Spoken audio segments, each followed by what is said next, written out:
Aquí comienza tu programa, Pregunta al Pastor.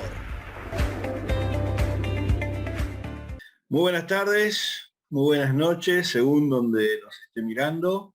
Que el Señor les bendiga. Nuevamente estamos aquí en Pregunta al Pastor para entregarles luz en la palabra de Dios, para entregarles un texto revelado, para entregarles esa respuesta que tanto anhela en su corazón y que tal vez ha venido siéndole una carga durante mucho tiempo.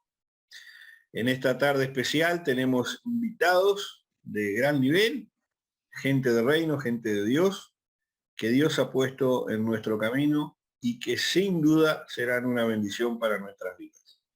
Sin más, comenzamos.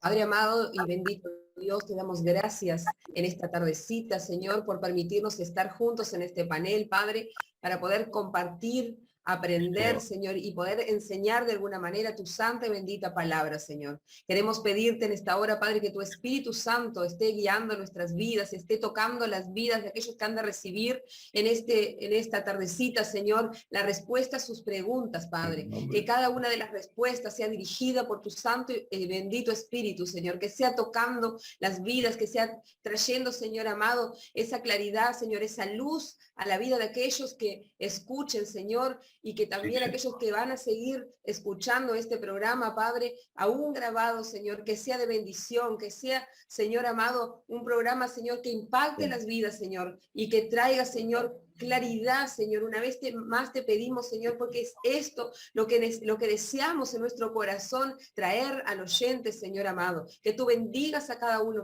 así como a nuestras vidas, Señor, que tú nos des gracia, nos des sabiduría, Padre, y que puedas, Señor, tocar e impactar las vidas en el nombre de Jesús. Amén y amén. Preguntas y respuestas con base bíblica. Usted pregunta y el pastor responde. Espacio Pregunta al Pastor. Búscanos en YouTube y Facebook. Pregunta al Pastor. Muy, pero muy buenas tardes. Dios les bendiga. Es un gusto y un privilegio estar en el programa una vez más. Pregunta al Pastor. Les saludamos en la paz y en el amor del Señor. Y tengo una pregunta que había quedado de otros programas anteriores. Una interesante pregunta donde nos preguntaban si realmente descendía un ángel en el estanque de Betesda. Miren qué interesante pregunta. En San Juan capítulo 5, allí la Biblia relata que había un estanque en Jerusalén y había un hombre que estaba por 38 años al borde del estanque esperando supuestamente el movimiento del agua y que alguien le ayudara a entrar al agua, ¿no? Allí se hace presente Jesús en este estanque de Betesda y le pregunta al hombre, ¿verdad? Todos más o menos conocemos la historia, San Juan capítulo 5, y dice, hace muchos años que estoy aquí y cuando el agua se mueve, cuando desciende el ángel, alguien me gana, se tira primero y es sanado. Bueno, la pregunta va por ese lado, si realmente descendía un ángel en el estanque. Para comenzar a desarrollar la respuesta, tenemos que decir que el estanque no solo existió, sino que existe. Si vamos a Jerusalén, vamos a encontrar que el estanque de Betesda existe y existe donde la Biblia dice que existe. Eso para comenzar, el estanque es real, es un lugar histórico y geográfico comprobable que la Biblia dice que existe. Sobre el otro tema, sobre el otro asunto, si descendía un ángel, bueno, acá hay mucha cosa interesante, porque en esos días Jerusalén y Israel estaba bajo el dominio del Imperio Romano, y los romanos creían en el poder curativo del agua, algo que habían heredado de los griegos, y creían en los poderes curativos del agua. Y donde estaban los romanos era muy común que construyeran muchas piscinas, muchas piletas, para que la gente se introdujera en el agua, porque ellos creían en los poderes curativos del agua. Algo interesante que descubrí del estanque de Betesda es que constaba de dos partes. Había una parte más abajo y otra piscina más arriba con una compuerta en la cual, cuando se abría la compuerta de más arriba, o la esclusa, también se llama, se usa la palabra esclusa, cuando se abría esa esclusa, el agua de la piscina de más arriba entraba en el estanque de Betesda y provocaba un movimiento del agua, renovando el agua. Eso también en la cultura popular era lo que ellos decían, que un ángel removía el agua. Por otra parte, también los romanos creían en la diosa del agua, Hidra, que también ellos decían que tenía poderes curativos y que podía curar. En fin, lo que podemos ver es que Jesús se hace presente en ese escenario y trae verdadera sanidad a este hombre. Por lo que yo pude estudiar y comprobar, es más bien una creencia, más bien una tradición, una creencia folclórica popular, que creían que ese movimiento del agua era un ángel que descendía y era cuando el agua de la piscina era renovada. Más allá de que obviamente sabemos que los ángeles de Dios existen, sabemos el poder que Dios le ha dado a los ángeles, que operan bajo las órdenes de Dios, todas esas cosas que son bíblicas, que los ángeles son espíritus ministradores a favor de los herederos de la salvación, pero en el contexto en el que está el asunto, es un contexto romano, donde ellos creían en los poderes curativos del agua y tenían mucha cultura en cuanto a estar adentro de las piscinas. Allí Jesús se hace presente en este asunto, como yo lo veo y lo pude estudiar, rompiendo esos paradigmas, rompiendo esas tradiciones, rompiendo esas creencias populares que muchas veces rayan el ocultismo, y trayendo verdadera sanidad a este hombre que estaba allí y que por mucho tiempo y no podía ser sanado. Allí Jesús entra y él lo sana realmente, y ahí vemos la misericordia de Dios con su pueblo y con sus hijos. Pero para redondear y contestar la pregunta, el tema de que el ángel removía el agua era más una creencia popular, una creencia folclórica, más eso que otra cosa. Jesús se hace presente en el estanque de Betesda porque Él es la verdadera fuente del agua de la vida. Jesús se hace presente allí como diciendo, la fuente del agua de la vida no es la diosa romana, griega, Hidra, no es ninguna de estas creencias populares. Yo soy la verdadera agua de sanidad. Y allí Jesús hace un milagro extraordinario en el estanque de Betesda. Espero haber sido de bendición en la respuesta a esta pregunta, y quizás alguno de los colegas aquí en el panel tenga también algún aporte. Dios les bendiga. Muy bien, qué tremendo esto del estanque de Betesda. Qué tremendo esto del estanque de Betesda. Y bueno, y vamos a hacer un ping-pong, vamos a comentar un poco sobre esto. Y puede dejarnos allí en la casilla de comentarios qué piensa usted que ocurría en el estanque de Betesda. Podemos ir a nuestras Biblias, en alguna de las versiones, al final encontramos el diseño del templo y allí vamos a encontrar los diversos estanques, o pueden buscar en San Google, allí los estanques alrededor del templo en los tiempos de Jesús, y allí van a encontrar la ubicación de los estanques, y hay un porqué de los estanques. Los estanques tenían una utilidad, ¿verdad? Una utilidad más allá de el hecho fortuito o sobrenatural de la ubicación de un milagro en algún momento del año, como dice la Biblia, de tiempo en tiempo, o de vez en cuando, o una vez al año, ocurría eso. Lo que sí es claro en todas las versiones de la Biblia es que Jesús estaba en aquel lugar. Jesús en ese momento estaba allí, estaba en Jerusalén. Si usted pone atención, los primeros párrafos del capítulo 5 de Juan, allí menciona que Jesús estaba en Jerusalén. Y eso es importante recalcarlo.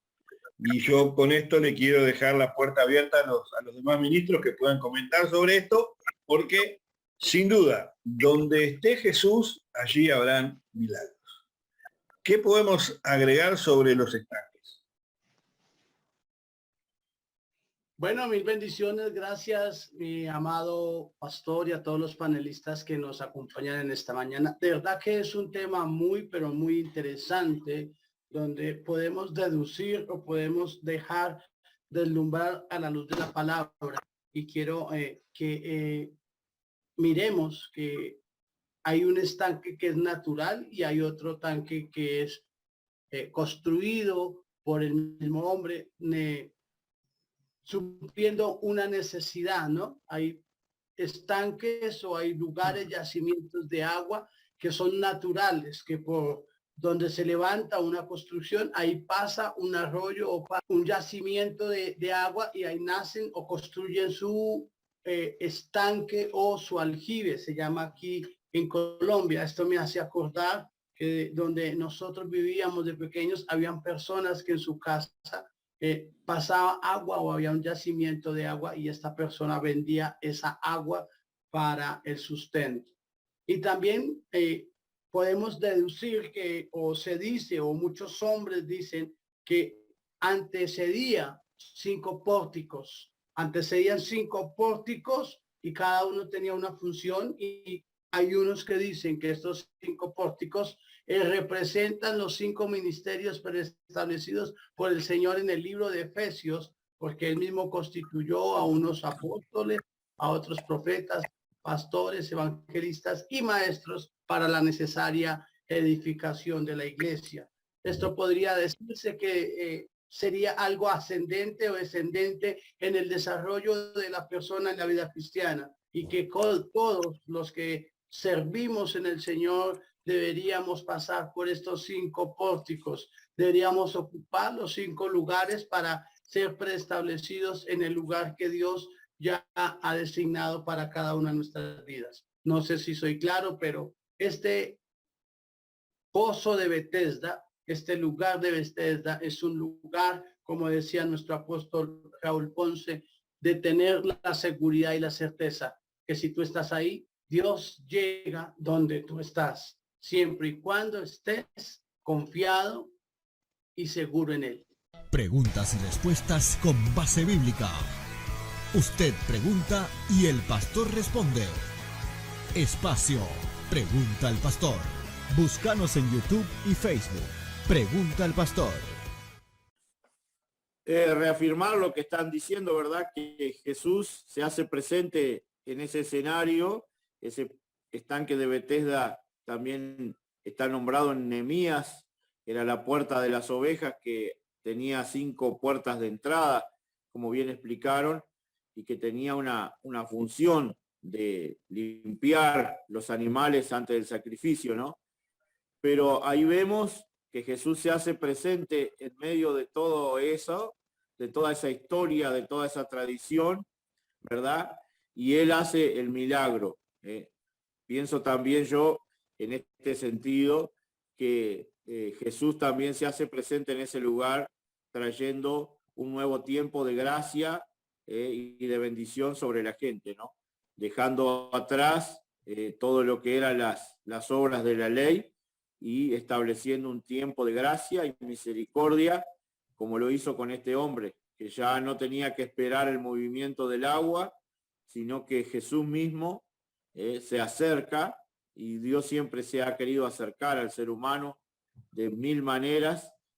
Jesús se acerca a él y lo sana en aquel lugar tan emblemático y tan histórico. Tremendo.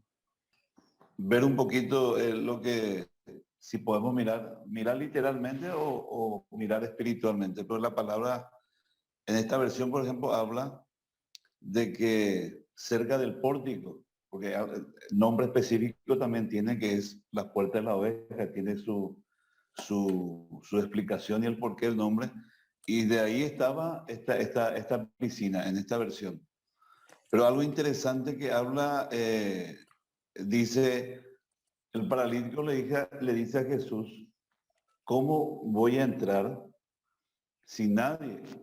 Había un impedimento para que él no pueda entrar en ese estanque, pero lo que a mí me llama la atención en este es que la gente, o sea, que esas personas que estaban con problemas físicos, lo que estaban esperando es el movimiento. Ahí se manifiesta el ángel. El ángel se manifiesta con un movimiento de agua. Y a mí me gustaría reflexionar específicamente en eso, porque algo específico sucede en esa piscina. Algo literal que habla la Biblia, ¿verdad? Hay un movimiento, o sea que esa gente que están ciegas, enfermas, atadas, o por decirlo así, lo que ellos estaban alrededor de esa piscina. Había 5 entradas. Entonces, lo que estaban esperando esa gente no es simplemente entrar y salir ya sanos, sino ellos lo que están esperando es el movimiento. Porque el agua, el estanque o esa piscina, el agua que está ahí, se tiene que mover. Y cuando hay un movimiento, ¿verdad? Que podemos imaginarnos qué movimiento, tipo ola o como un viento, ahí los enfermos tenían que entrar para recibir la sanidad. Yo personalmente quiero llevarlo a lo literal, apóstol, en el sentido literal de la palabra, sin después entrar reflexionando en lo espiritual, como dijo el pastor o el hermano de los 5 ministerios, sino ahí hay literalmente una especificación del por qué, ¿verdad? Estaba este estanque. Ahí quiero mirar un poquito y eso quiero dejarlo también a algunos que puedan opinar un poco sobre ese tema. Específicamente ese estanque estaba ahí. ¿Cuál era la función de ese estanque? Así como muchos dicen, hay muchos estanques, pero ese estanque, en ese estanque específicamente algo específico tenía que suceder. ¿Y por qué? Solamente en ese lugar, y termino con esto, estaba enfrente de la entrada llamada Pórtico de las Ovejas. Bien, muy bien, Pastor Marcos. Los estanques alrededor del templo, una de sus funciones era lavar a los animales antes de ser presentados en el templo. Antes de ser sacrificados pasaban por un proceso de lavado, porque en la ley especificaba cómo debía ser la higienización del sacrificio y a su vez debía ser presentado sin mancha. O sea, el término sin mancha también es literal. También es literal. No es por lo espiritual de que no tenga pecado, sino que simplemente también influía, y ya te doy, Luis, influía en eso.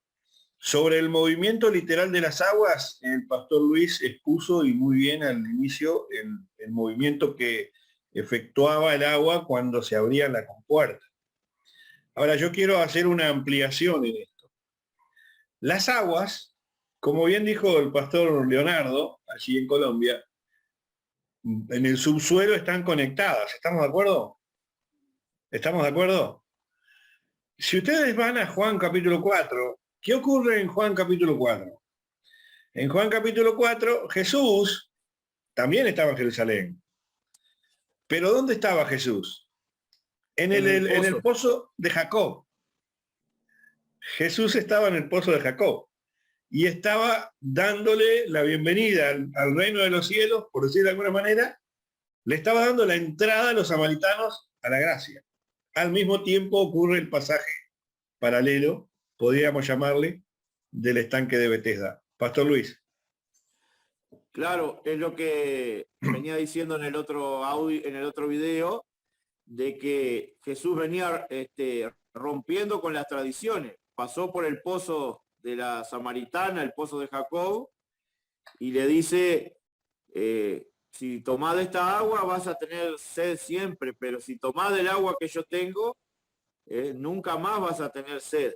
Jesús venía pasando por ciertos lugares muy emblemáticos de Israel y de la tradición judía, mostrando que el cumplimiento profético de ese lugar, de ese pozo, de ese lugar emblemático, estaba ahora caminando frente a ellos, frente a sus ojos. Y de la misma manera, como bien dijo recién el pastor Marcos, la pregunta que hace el paralítico, ¿cómo he de entrar? Esa pregunta tiene mucho, porque él dice, ¿quién me va a meter? ¿Cómo he de entrar? ¿Verdad?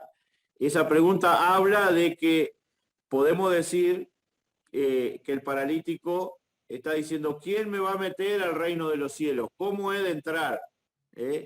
Y ahí se hace presente Jesús, como diciendo, la única forma de entrar al reino de Dios es a través de mí, es a través del Mesías, es a través del Cristo. La única forma de recibir verdadera sanidad es a través de mí. Él dice, ¿cómo he de entrar? ¿Quién me va a introducir en las aguas? ¿No?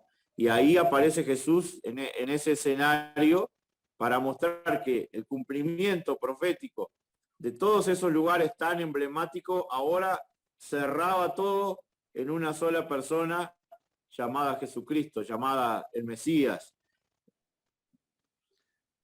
Tremendo. Muy bueno. Pastor Marvin, ¿querés comentar algo sobre esto? ¿O Karina? ¿No? Bueno, muy bien. ¿No? Bueno, pasamos a la siguiente pregunta. Con el tema. ¿Cómo? No me enlancé con el tema de la postura planteada. El estanque de Bethesda. Sí, ya yo continúo con la siguiente. Bueno, entonces ya que tenés el micrófono abierto, dale con la siguiente. Wow. Perfecto. Muy buenas tardes a todos. Que el Señor les bendiga. Muchas gracias por estar junto a nosotros acá, siendo parte de este programa de Pregunta al Pastor. Y como este programa está lleno de preguntas, en realidad, para poder aclarar todas las dudas que hay en nuestra mente, en nuestro corazón, para eso se ha reunido este panel. Yo quiero tratar una pregunta que nos llegó y es, ¿a quiénes representan? ¿A quiénes representan el anticristo, el falso profeta y la bestia? Esta es una pregunta muy importante, una pregunta escatológica que tiene gran relevancia, en especial en este tiempo. Y quiero precisamente hablar de aquello. Para esto quiero pedirle que abra conmigo su Biblia, libro de Apocalipsis, capítulo 13, en el verso 1. Y dice así: el dragón se paró sobre la arena del mar y vi que subía del mar una bestia que tenía 10 cuernos, 7 cabezas, y en sus cuernos había 10 diademas, y en sus cabezas habían nombres blasfemos. Realmente esto es muy profundo.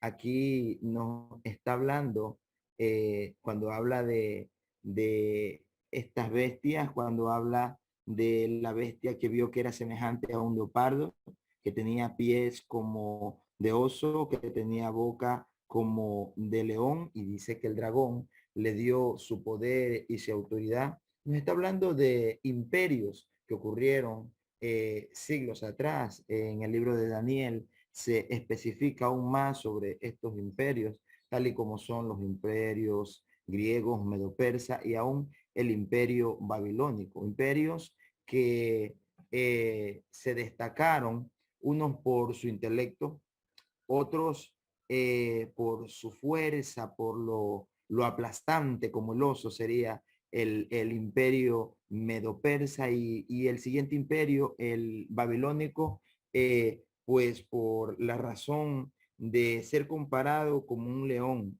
de devorador. Entonces, quiere decir esto que el imperio del anticristo tendrá en especial estos 3 rasgos. Quizá en otro programa podríamos enfocarnos un poco más en hablar sobre cada imperio, ¿cierto? Y sobre cada una de estas, de las apariciones de estas bestias. Pero quiero enfocar algo, y es que el imperio del anticristo tendrá precisamente este enfoque, un enfoque intelectual. Será un tiempo de una inteligencia tan grande, estrategias que utilizará para convencer al mundo, inclusive, y que el mundo lo acepte, que el mundo lo adore, que el mundo se incline a sus posiciones, tanto que hará que los moradores de la tierra adoren inclusive a la imagen de la bestia, aplastante como el imperio medo-persa, porque también será un imperio sanguinario, como un león devorador también como aquel.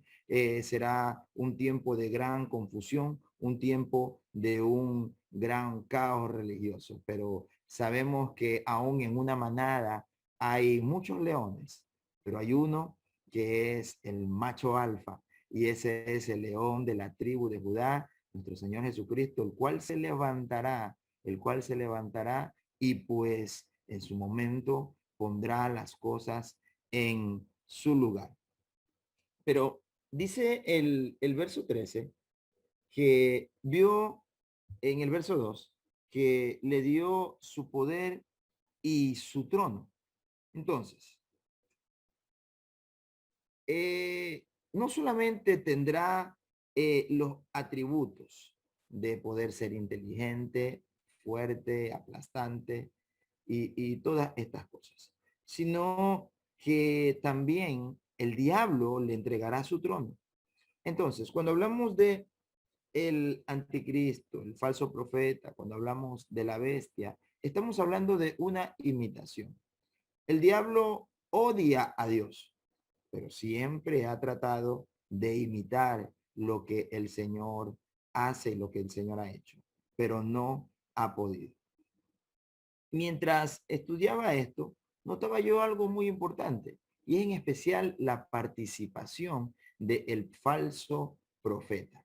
Notemos que el libro de Malaquías, en el capítulo 4, en el verso 5, hay prácticamente una promesa, y es que antes de que una de las señales, por así decirlo, para la aparición del Mesías, es que primero venga Elías. Jesús le dijo al pueblo en aquel tiempo que Elías ya vino, y ellos al contrario no lo aceptaron, no lo quisieron escuchar, y en vez de eso pues se fueron encima de él. Entonces, una de las señales para que pueda aparecer el Mesías es que en primer lugar aparezca Elías como profeta.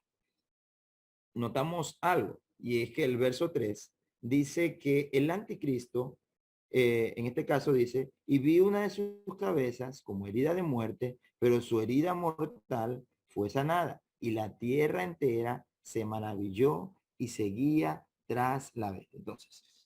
Entonces, este ser sufrirá un atentado y luego volverá a la vida, pero no será por la obra de Dios, sino por una obra infernal.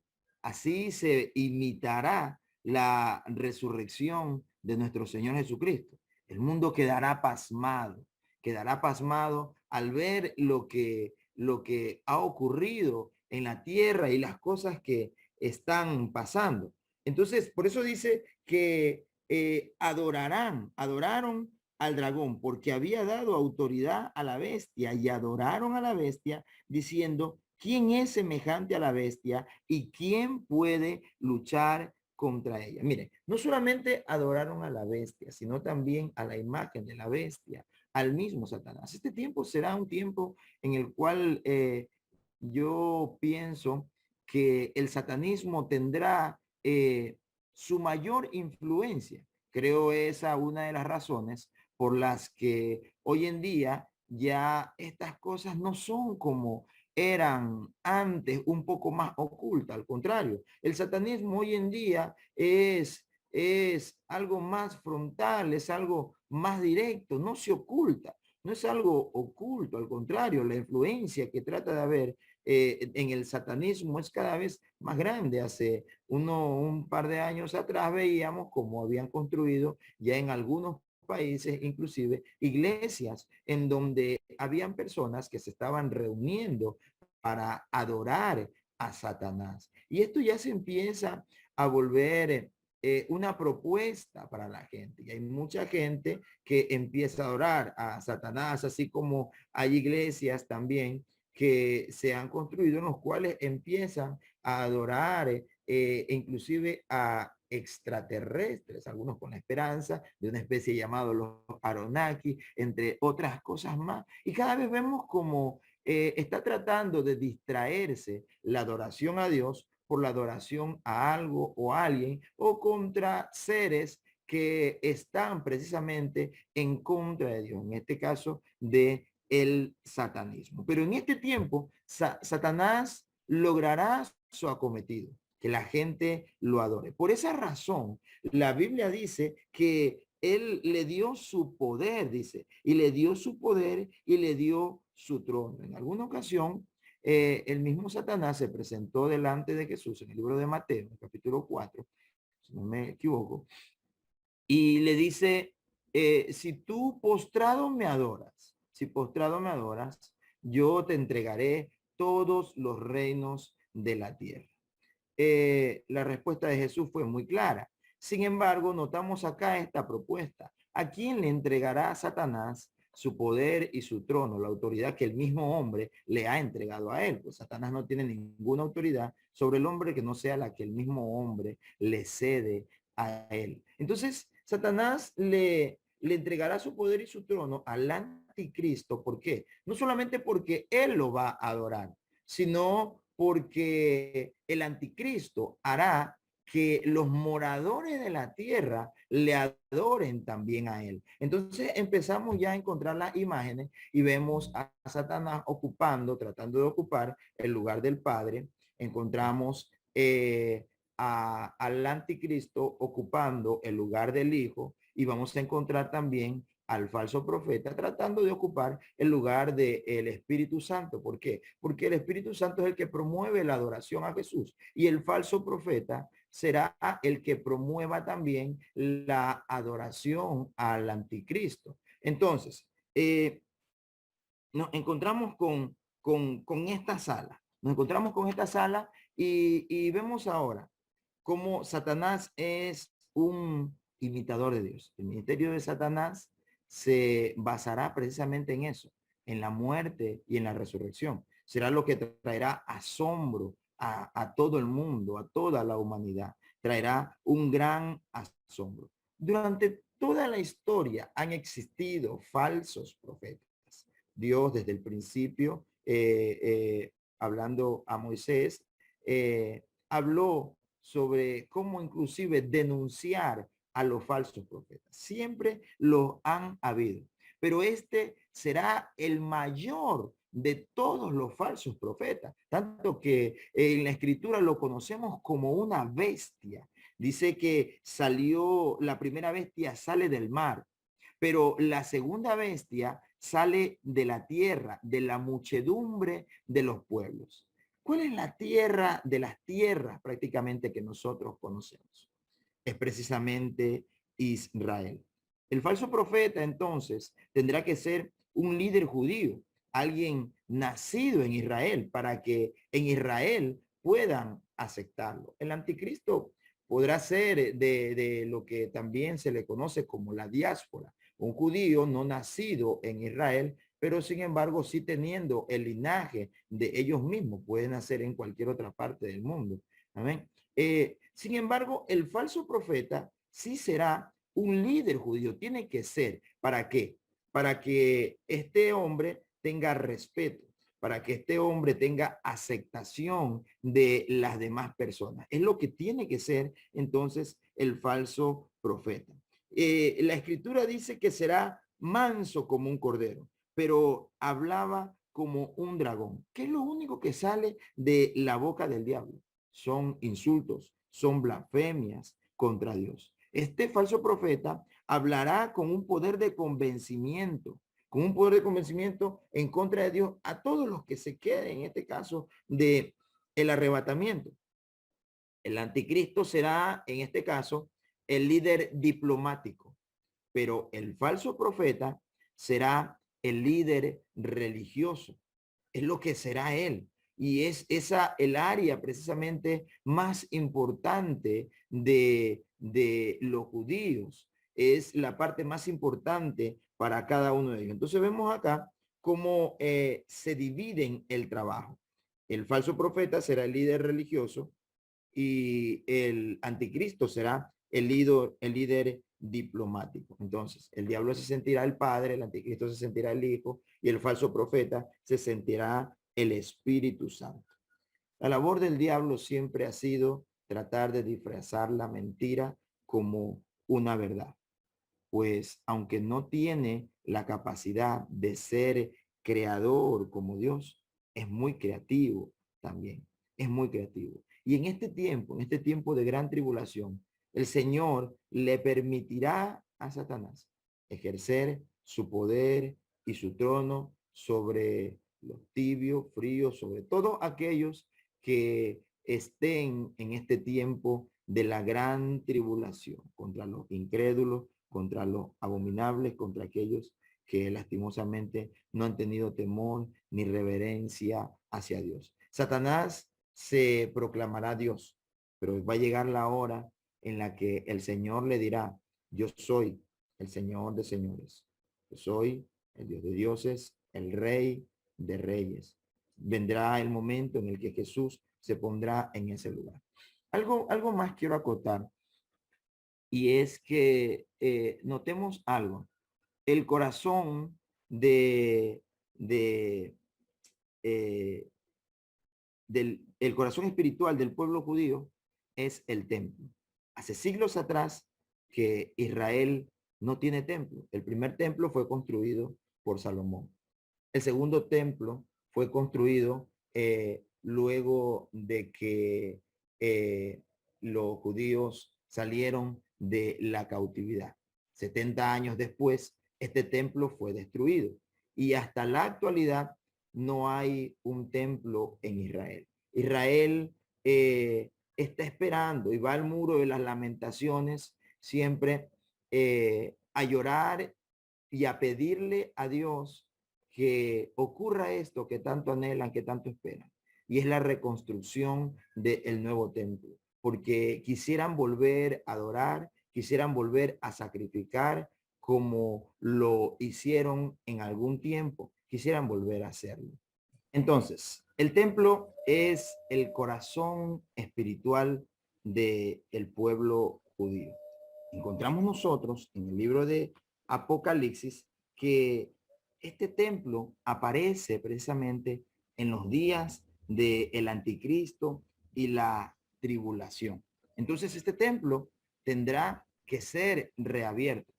Hace algunos años atrás, en las tierras de un granjero judío ocurrió algo, y es que apareció en medio de su ganado el nacimiento de una vaca de color rojo. Fue algo sorprendente, pues era una vaca totalmente roja. Algunos empezaron a hablar sobre este asunto hasta que algunos rabinos se enteraron de esto y quedaron maravillados. ¿Por qué? Porque esta vaca roja es precisamente parte de la historia de los sacrificios que ocurrieron en Israel en su mejor tiempo. Pero esta raza había desaparecido hace muchos siglos atrás. Sin embargo, ahora reapareció.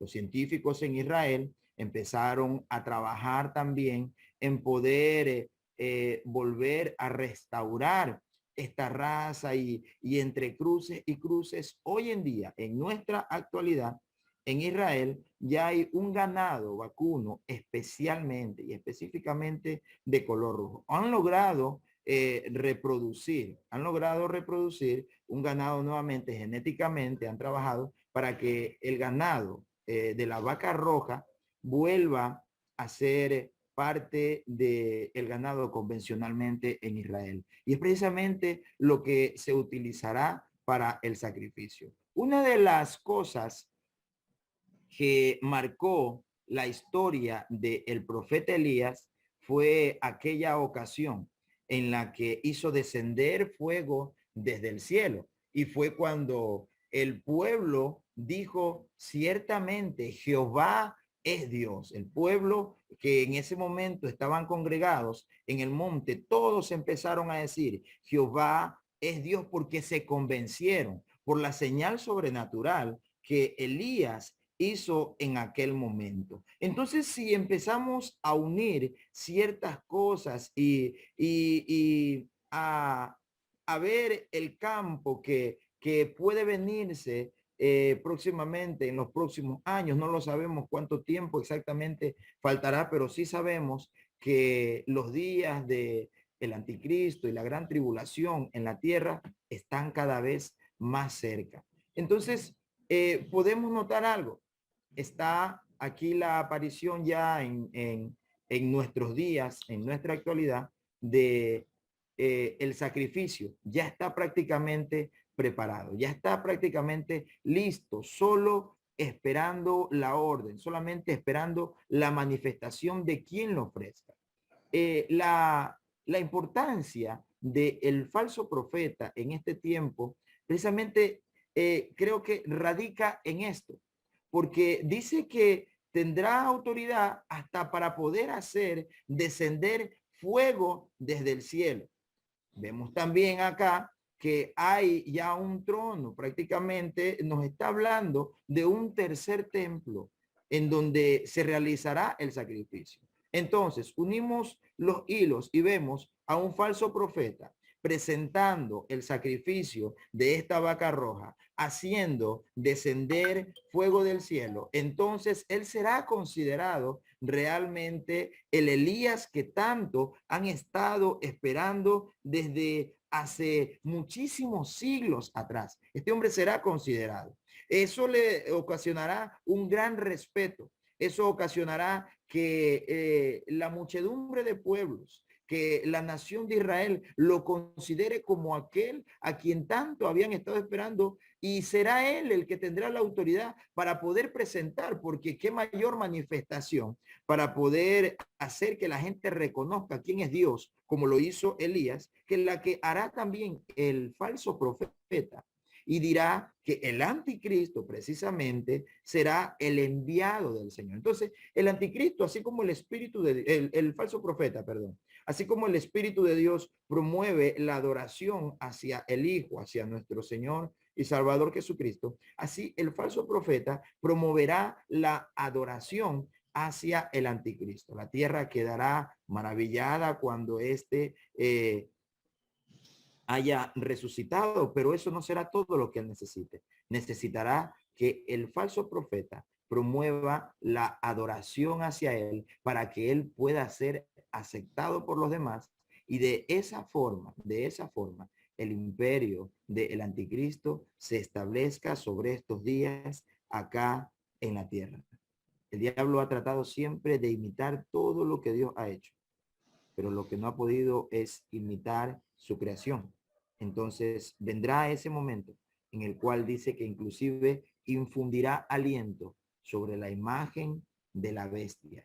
Y esta imagen hablará blasfemia, pero todo el mundo le adorará. Y así el diablo cumplirá con su acometido lo que ha querido desde el principio: recibir adoración, ser semejante a Dios. Lastimosamente le será solamente por un tiempo, porque llega el momento en el que el Señor se levantará para ponerle un alto a todas estas cosas, para destruir con este imperio de maldad y para establecer su reino milenial aquí en esta tierra para todos nosotros. Hay una gran esperanza, y es que aunque viene un momento de gran tribulación, aunque vienen días en los cuales lastimosamente, por haber rechazado tanto a Dios y prestarle tanto oído a las maquinaciones del diablo, pues Dios permitirá que lo que tanto el hombre ha querido, y es seguir los designios de su corazón, lo siga haciendo. Tanto has querido escuchar al maligno, pues ahora lo escucharás, y él ejercerá poder y dominio sobre la tierra. Pero también Dios pondrá un alto a estas cosas. No esperemos a que sea tarde para recién querer arrepentirse. Este es el tiempo para que nos acerquemos confiadamente al trono de la gracia y alcancemos misericordia. Muchas gracias.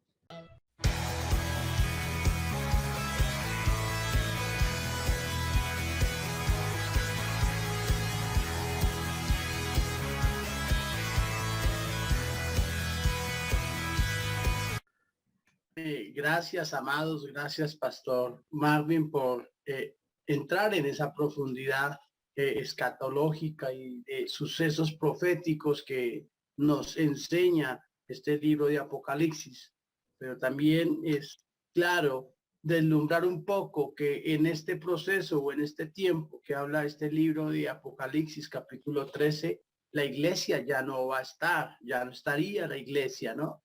Es claro ponerlo en evidencia, porque los primeros capítulos del libro de Apocalipsis, hablo del capítulo 1 al 4, lo que hace Dios es poner en orden la iglesia y le dice a la iglesia, ustedes deben de estar en estas condiciones o yo espero o aspiro a que la iglesia esté en estas condiciones para poder ser quitada y para poder ser llevada. Y en el capítulo 4 empieza a desarrollarse en profundidad lo que sería ya la tierra sin la iglesia, porque ya habíamos sido tomados por el Señor y llevados con él. Y en este tiempo, dice la palabra, y muy explícitamente explicaba nuestro amado pastor Marvin, cómo el mismo Señor venía nuevamente a retomar el gobierno sobre la tierra, ¿no? Entonces aquí miramos que en estos sucesos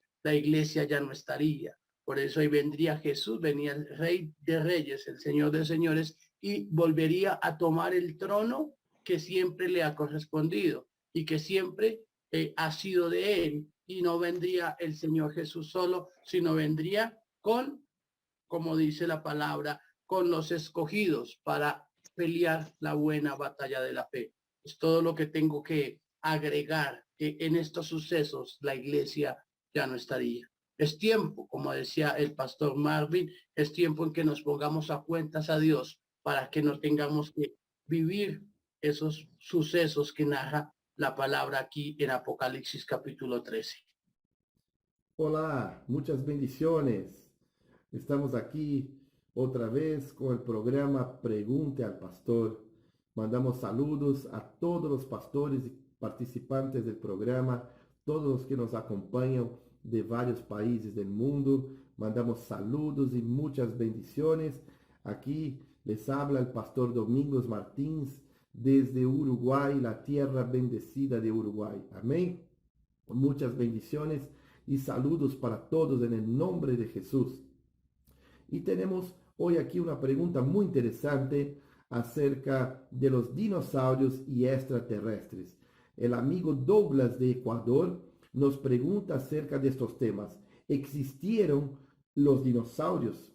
¿Existen los extraterrestres? Bueno, una pregunta muy interesante, dos preguntas interesantes, y vamos a buscar aquí la respuesta a través de la palabra de Dios. Amén. Lo que la Biblia nos revela acerca de estos temas y lo que habla el Señor. Amén. Por eso vamos a entender en el nombre de Jesús. Primeramente, los dinosaurios o extraterrestres son mencionados en la Biblia. Y la respuesta es no. No son mencionados en la Biblia. Ninguno de los dos. Ni dinosaurios ni extraterrestres. Pero no significa que no hay un entendimiento bíblico acerca de estos temas. Ahí está el punto.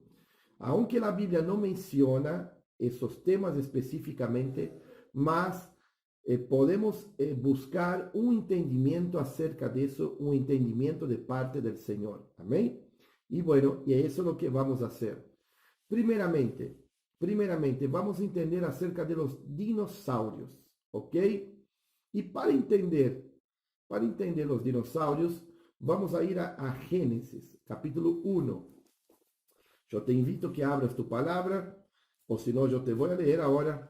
Génesis, capítulo 1, versículo 1.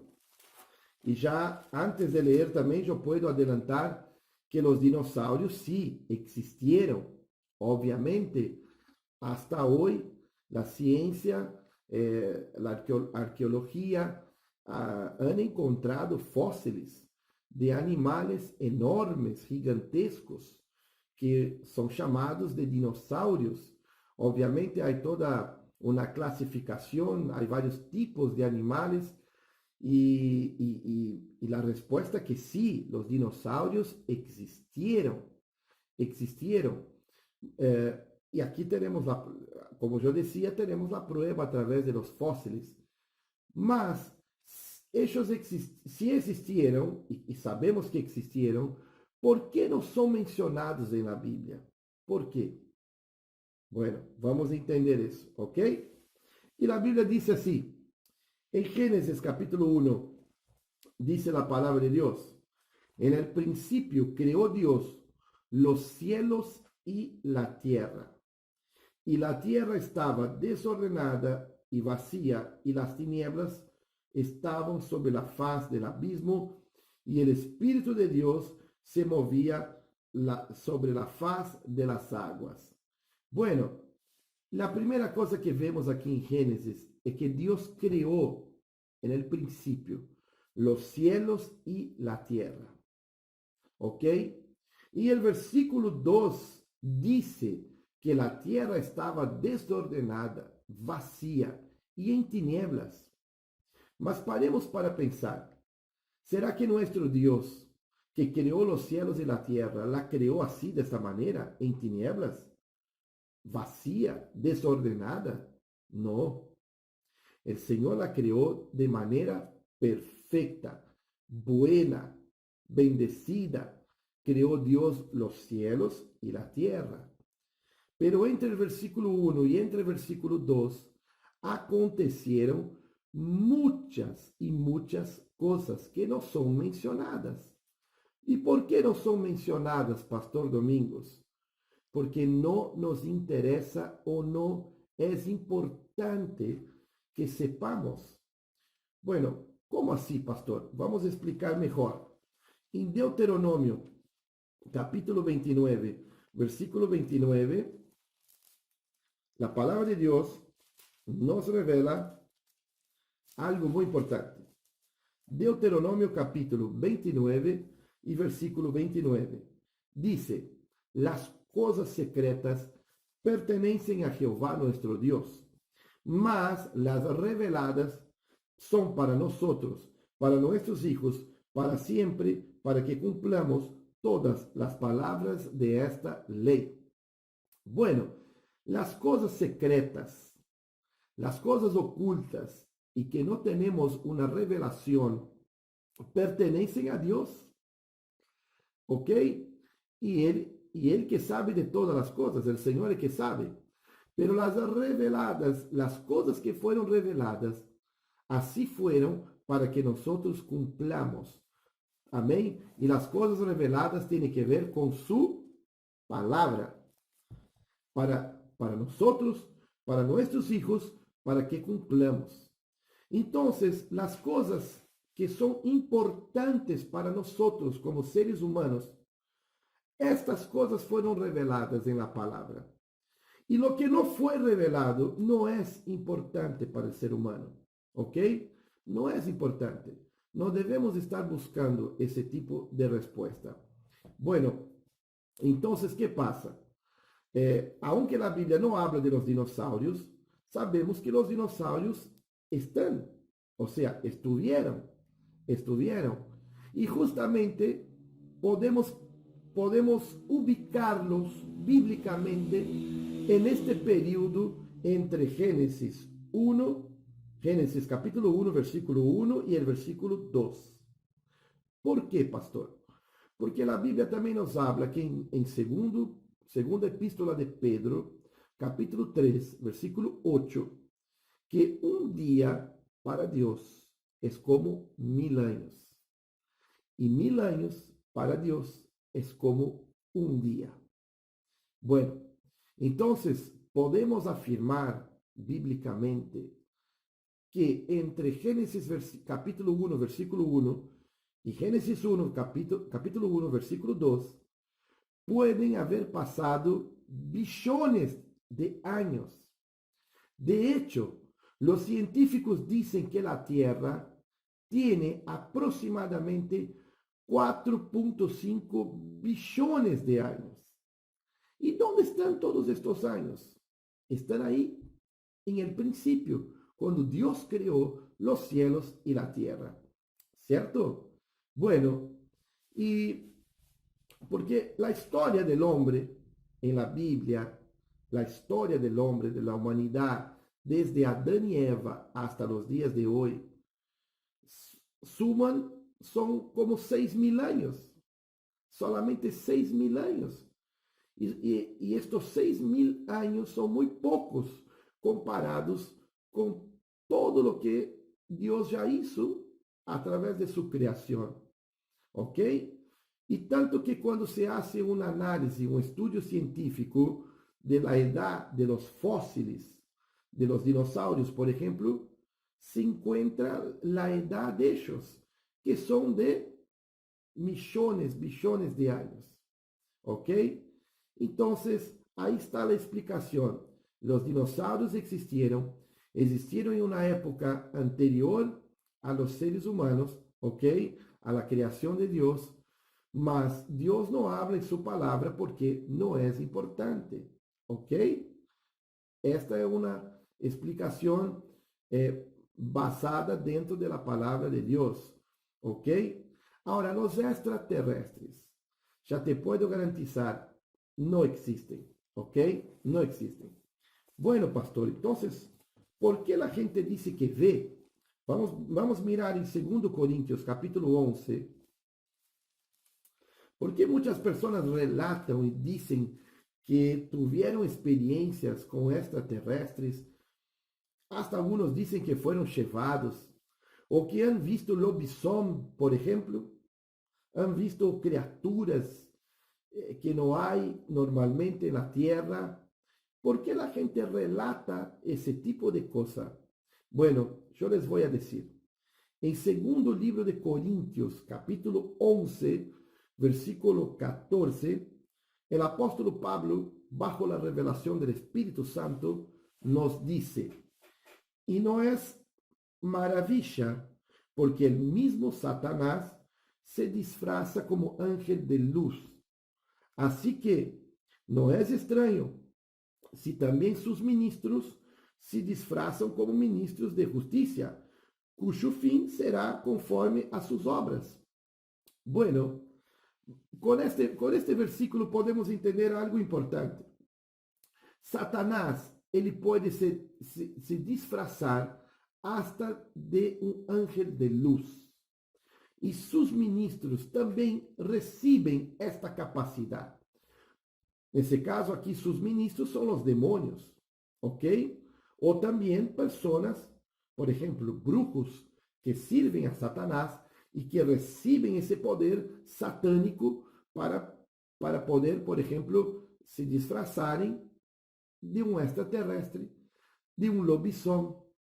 Y la persona que está teniendo esa experiencia con algún demonio, piensa que está teniendo una experiencia con un extraterrestre, pero no es un extraterrestre, no es un lobisomem o cualquier otro tipo de criatura, es un demonio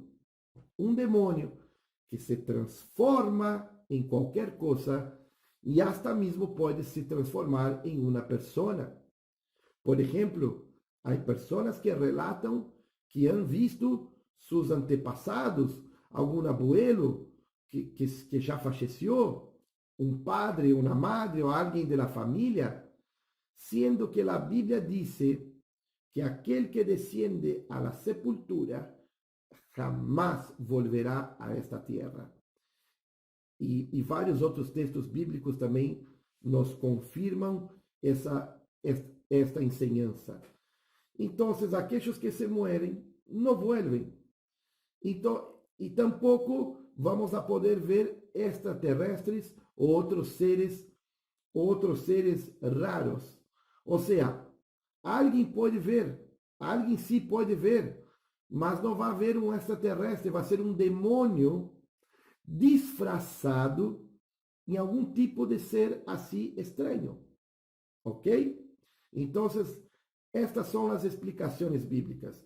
¿Los dinosaurios existieron? Sí. ¿Ok?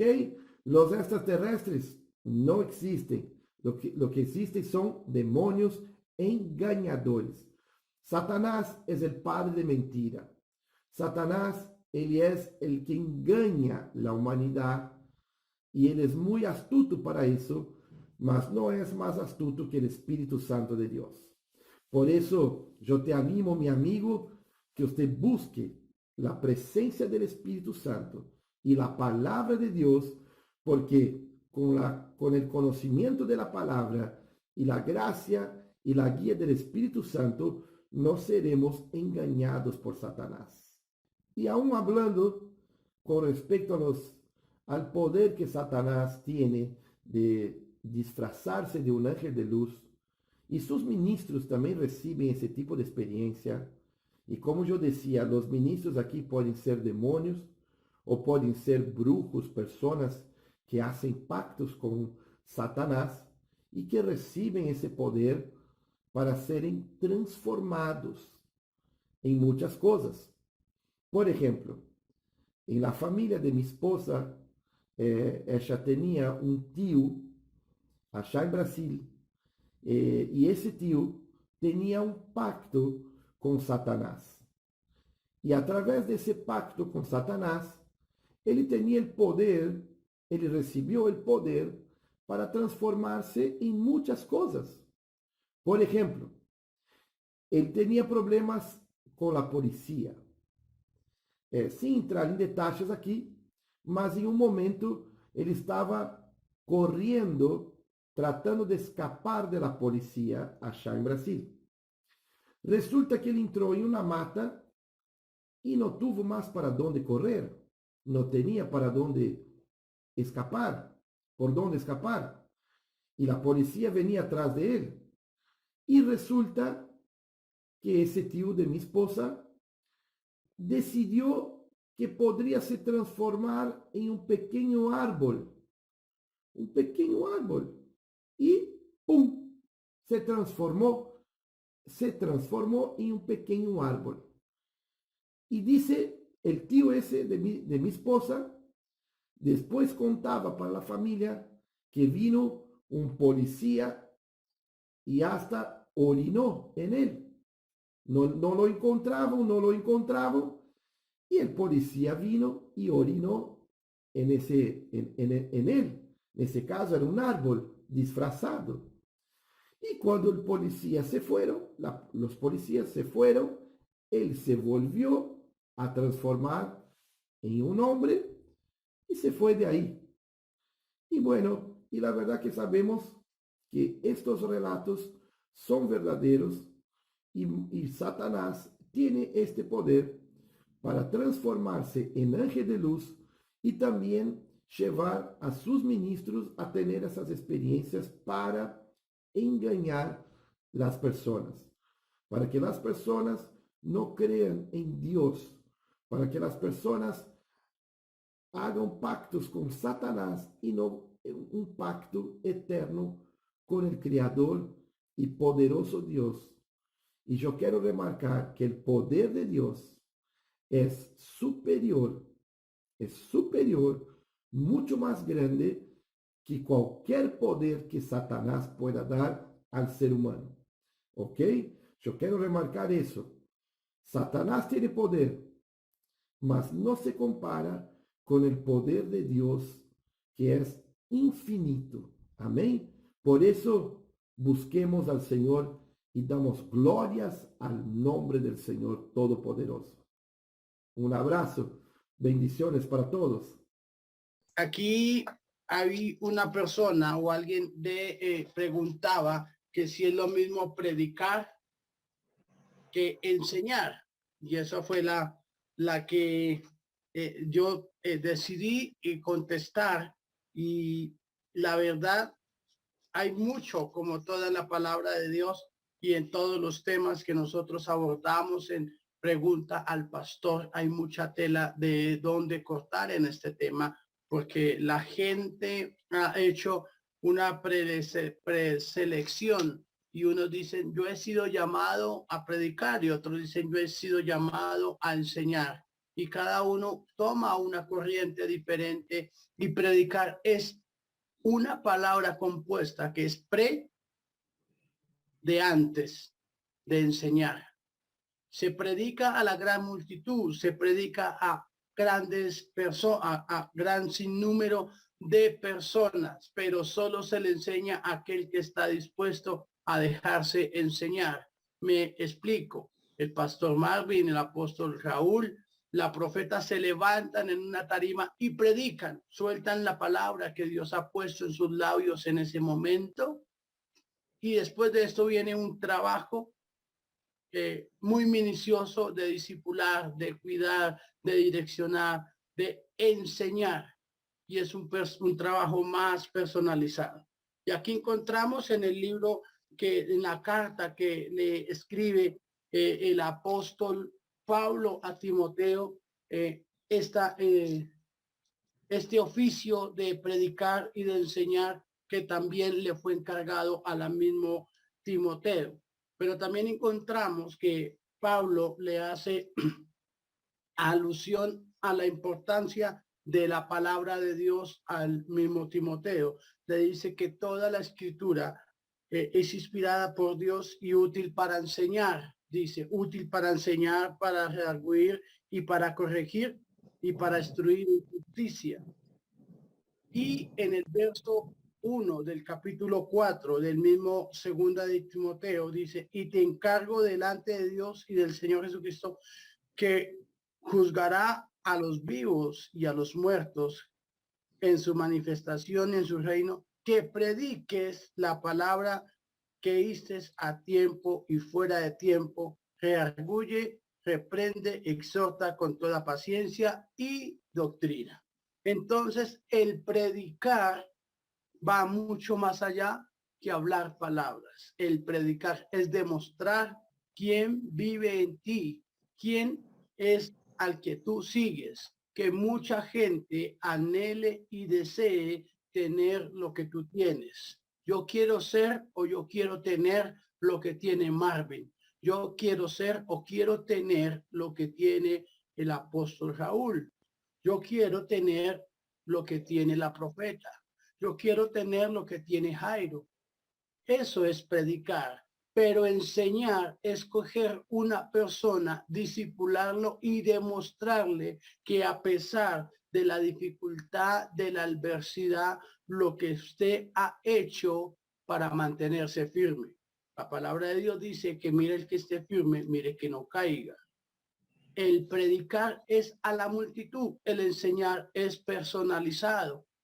Jesús fue un predicador ferviente y siempre encontramos predicando a la multitud, pero lo que predicaba no se lo enseñaba a todos, porque lo que le enseñaba era a aquellos discípulos que los encerraba y ya era más personalizado y lo llevaba a una profundidad mayor que la predicación. Porque ellos quedaban, dice la palabra, que los discípulos quedaban atónitos de cómo enseñaba y cómo predicaba el Señor Jesús. Pero ellos también sacaban su tiempo para cuestionar, para preguntarle, Señor, ¿y por qué dijiste esto? Y Señor, ¿por qué hablas de esta manera? Y el Señor dice la palabra que todas las cosas no nos han sido reveladas a nosotros los hombres. Ahí está la predicación, ahí está la enseñanza. Hay una gran diferencia entre predicar y enseñar. Predicar a la multitud, enseñar personalizado. Y Dios quiere ser personal contigo. Dios te quiere enseñar. Ya has escuchado muchas predicaciones. Muchos de los que nos están escuchando, muchos de los que nos están viendo, ya tienen mucha información. Pero ha llegado el tiempo de la formación. Y la formación se recibe en medio de la enseñanza. Ya escuchaste, ahora déjate enseñar por el Señor. Sí, que por ejemplo, ambas cosas también pueden ir asociadas. Si bien son diferentes, pueden ir asociadas. Puedo predicar y enseñar a la misma vez, en la misma exposición, ¿verdad? La predicación es la exposición de una verdad divina con el fin de persuadir. Esa es una definición. ¿Qué voy a persuadir? Voy a persuadir a una multitud, como decía recién el hermano, ¿de qué? De que Cristo salva, de que Cristo perdona pecados, de que Cristo viene otra vez a buscar a su iglesia, llevar a la gente a una conclusión, ¿verdad?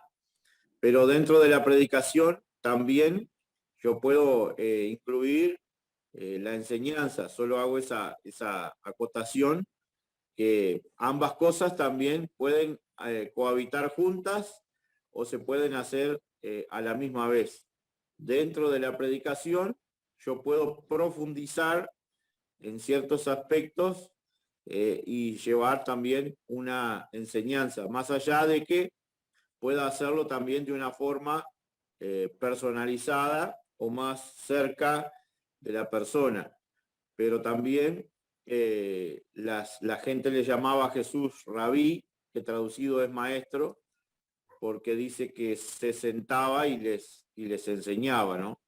Entonces creo que también las dos cosas pueden cohabitar juntas.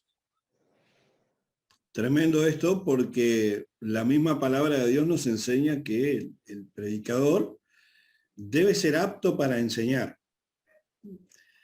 Y encontramos allí en la palabra de Dios que Jesús estaba enseñando y el poder de Dios estaba con él para sanar.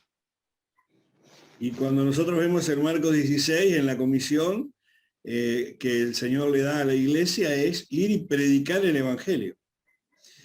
Entonces vemos que íntimamente está ligada la predicación de la palabra con la enseñanza y a su vez con lo que es la sanidad integral, porque la predicación nos lleva a nosotros a, como decía recién el pastor Leonardo, a querer ser como, ¿verdad? Somos persuadidos para acercarnos a Jesús. Jesús lo primero que nos hace es recibirnos, perdona nuestros pecados, perdona nuestros errores, olvida nuestro pasado, ya no lo mira más y nos da paz, nos da sanidad en el corazón, sanidad en el cuerpo, sanidad en la mente. Y eso a su vez nos enseña a nosotros un camino. Qué tremendo es este tema y qué poderoso es a lo que podemos llegar a definir. Pastor Marcos, ¿tenés algo que quieras aportar sobre esto? No, y la pregunta, yo quiero ir a la pregunta, no, la pregunta dice, ¿qué diferencia hay entre la prédica y la enseñanza? Y según mi entender y teológicamente, la predicación tiene solamente un parámetro. Cuando vos predicas, vos te enfocás a la multitud, pero te direccionás con una sola dirección. O sea, que tener un enfoque en la prédica, Jesús salvará, o sanidad, o milagros, o sea, lo que fuera el tema que uno toma, ¿verdad? Para llevar ese mensaje, porque la prédica es un mensaje, o sea, que podemos definirlo que es un mensaje que el siervo, la sierva o el predicador lo lleva. Pero la enseñanza, como bien decía también el que expuso, es, para mí ahí veo una diferencia, porque la enseñanza sí puede tomar parámetros conforme a la necesidad de la persona. Entonces va a ir conociendo. Para mí la enseñanza es que esa persona conozca a quien nosotros queremos que conozca. En este caso hablando del Evangelio. Que la persona conozca el Evangelio y sobre todas las cosas conozca a ese Jesús, ¿verdad? Que fue enviado del cielo, que fue enviado por el Padre con un fin específico. O sea que yo veo una diferencia entre la prédica y la enseñanza. Por eso nomás hablaba de, o sea, decía, yo quería contestar un poquito sobre esa pregunta. La pregunta es, ¿qué diferencia hay entre prédica y enseñanza? Sin entrar a tallar, eran los pasajes bíblicos donde Jesús dice, bueno, ir y predicar el Evangelio a toda criatura, el que creyere y fue bautizado será salvo. Y ahí comienza, y enseñándoles que guarden todas las cosas, que ahí viene la enseñanza. ¿La enseñanza para qué? Para que aquellas personas que escuchen esa prédica, o sea, que el mensaje por de una persona, ¿verdad? Esa gente o esa persona comience a tomar, ¿verdad? Esa enseñanza que está, por supuesto, en la Biblia. No sé si me explico. Perfectamente, perfectamente. Y como dice la palabra, cada cosa tiene, todo tiene su tiempo debajo del sol. Todo tiene su tiempo debajo del sol. Y yo creo que hay un cierto orden de parte de Dios. Y lo que une tanto a la enseñanza con la predicación, lo que une, el hilo conductor que hay entre uno y lo otro, es el propio Espíritu Santo. Es el Espíritu Santo a través de la predicación quien convence de pecado, justicia y juicio al pecador para rendirse a Cristo y venir a la salvación. Y el mismo Espíritu Santo es quien nos enseña todas las cosas y nos lleva a toda verdad y justicia. Es tremendo esto, ¿eh? Pastor Rincón, que fue el que expuso, ¿qué ibas a decir? Bueno, podemos también mirar a la luz de la palabra, si miramos cuando Juan el Bautista fue levantado, fue puesto en la tierra, él lo que hizo fue predicar el advenimiento de lo que iba a suceder o de lo que venía a ser el Hijo de Dios, o sea, Jesús. Pero Jesús sí se sienta y empieza a enseñar y empieza a ilustrar y empieza a darle más profundidad a lo que había dicho el evangelista o evangelista Juan. Y miramos que él toma su tiempo y empieza a enseñar y empieza a darle cumplimiento a esa palabra que había sido o a esa prédica que había sido expuesta por Juan el Bautista. Y en repetidas ocasiones, el mismo Señor Jesús dijo, yo no he venido a hacer mis obras, sino he venido a hacer las obras de aquel que me ha enviado. Yo no he venido a abrogar la ley, sino que la ley se cumpla en mí. Entonces vemos las dos facetas, un evangelista Juan predicando y el Hijo de Dios enseñando. Y lo que decíamos es que no pueden ir descoyuntadas, sino que ella va siendo un engranaje. Dios nos pone personas a nuestro alrededor y empezamos a predicarle y Dios nos va mostrando el perfil de aquella persona y decimos, este hermano tiene como un don, tiene como un talento para esto, para eso, y empezamos a enseñarle y empezamos a direccionarlo, no nosotros, sino el Espíritu Santo a través de nosotros. Vea, este va a ser bueno para este, inclínelo por esto, llévelo por este lado. Entonces siempre esa predicación y esa enseñanza van engranadas, siempre tienen que ir engranadas y cogidas de la mano. Y lo que decimos, el que es exacto para predicar, creo firmemente que también es acto para enseñar. Perfecto. Pastor Luis. Sí, donde creo que hay una distancia como más grande o una diferencia mayor, si bien ambas cosas están asociadas, es que en la enseñanza hay muchos métodos de enseñanza. Eso es la diferencia que veo. La predicación, como decía el apóstol Marcos, es muy concreta. Se toma un tema y se expone y se predica a un grupo de personas o por las redes sociales o como sea, es muy concreta. Pero la enseñanza tiene una diversidad tan grande, un abanico tan grande, que puedo enseñar con imágenes, puedo enseñar a través de un libro, de lo que escribo, puedo enseñar a los niños con dibujos, puedo enseñar de muchas formas didácticas hasta donde la creatividad y la imaginación que Dios te dé te pueda llevar. La enseñanza es muy amplio, es muy amplio. Y creo que donde uno más desarrolla el ministerio de maestro y de la enseñanza es con los niños, porque si los niños te logran entender y lográs que los niños entiendan, es un desafío tremendo y donde los niños te ponen a prueba tu paciencia, donde los niños ponen a prueba muchas veces en la escuela dominical los métodos de enseñanza que uno pueda aplicar. Creo que en la enseñanza hay una riqueza enorme, hay una riqueza enorme que muchas veces está sin explotar, ¿no? Hay muchos métodos de enseñanza. Hoy por hoy con la tecnología, nosotros sin decir una sola palabra, a través de un video, a través de imágenes didácticas, podemos traer una enseñanza muy clara, muy profunda. Vemos también que estos métodos ya son muy antiguos, vienen de la época de los griegos, de la época de los hebreos, había toda una pedagogía, toda una parte magisterial de enseñanza. Vemos al apóstol Pablo que dice que había aprendido sentado a los pies de Gamaliel, o sea, había muchos métodos de enseñanza ya en la antigüedad, y en la actualidad es impresionante todas las formas que podemos explotar, en el buen sentido de la palabra, para enseñar, en este caso concreto, ¿verdad? Las verdades del reino de Dios, los principios de la palabra, el evangelio, etcétera. Creo que ahí es donde la enseñanza como que se desprende un poco más de la predicación y abarca un abanico más grande de cosas. Muy bien. Bueno, Pastora Karina.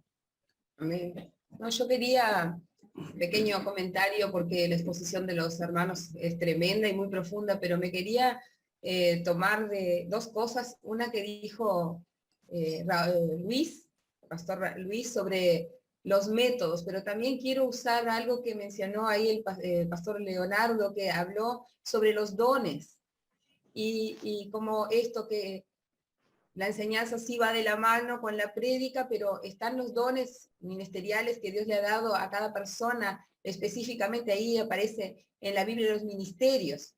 Y no es lo mismo que un maestro de la palabra me enseñe la palabra, no hablando de los mensajes, de las prédicas, sino de la palabra en sí. Porque hay enseñanzas teológicas que yo, como profeta, quizás no lo pueda hacer. Puedo enseñar la palabra desde otra mirada, desde el don, desde el ministerio que Dios me ha dado. Y puedo enseñar sobre salvación, sobre sanidad, sobre muchas cosas, pero quizás si me quiero parar desde la teología, la escatología y todas estas cosas, no tenga el don o no tenga ahora, en este momento, como para enseñar. Por eso quería rescatar esto que mencionó el pastor sobre los dones, que cada uno puede enseñar de acuerdo al don, al talento que Dios me ha dado. Y claro que existen métodos y claro que yo puedo predicar y enseñar a la vez, pero sí existen los dones específicos que Dios le ha dado a personas. Y estamos delante de Raúl, que es un maestro de la palabra, que ha enseñado de una manera que quizás yo o cualquiera uno de los pastores que está acá no lo puede enseñar de esa manera y sí de otra. Entonces esto de la enseñanza, si bien va de la mano con la prédica, a mi modo de ver, tiene una cierta separación en ese sentido, en el sentido de los métodos y el qué enseñamos, ¿no? Muy bien, muy buena el aporte de la profeta Karina. Pastor Marvin. Excelente. Perfecto. Realmente felicito el aporte de cada uno de ustedes, muy, muy interesante. Y por eso el libro de Efesios capítulo 4:11 dice que a unos constituyó apóstoles, a otros profetas, a otros pastores, maestros y también a evangelistas. Cada uno conforme al ministerio al que el Señor le ha llamado, conforme a los dones que Él ha depositado en cada uno de estos. Y la enseñanza es algo muy, muy importante. Jesús fue esa una de las razones por la cual alcanzó tanto terreno, alcanzó tanta popularidad en las multitudes, no en quizá tanto en las sinagogas, pero cuando se ponía a enseñar a la orilla de la playa, en el desierto, las multitudes se acercaban allí porque expresaba verdades del reino que transformaban sus vidas. No veían la palabra como algo para acusarlos, como algo para hacerlos sentir menos, sino al contrario, veían la enseñanza de Jesús como algo que los incluía, que les volvía a dar una oportunidad, que no los hacía ver como personas inmerecedoras del amor y la misericordia del Señor.